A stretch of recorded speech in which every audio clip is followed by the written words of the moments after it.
Но на самом деле мы с этой командой встречаемся впервые. Мы не могли заранее оценить уровень соперника, поэтому настраивались очень серьезно.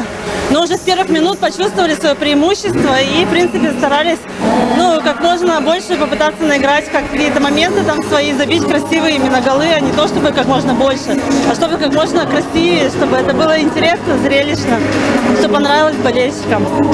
А как для вас складывается турнир? Сегодня второй день, как настроение вообще? Как у вас все в команде, атмосфера? Атмосфера у нас замечательная. Мы перед турниром собирались на сборы. Там уже у нас произошли все пресирки, поэтому сюда мы уже приехали в хорошем расположении духа. Настраиваемся только на игры, стараемся много не загорать, чтобы не расслабляться.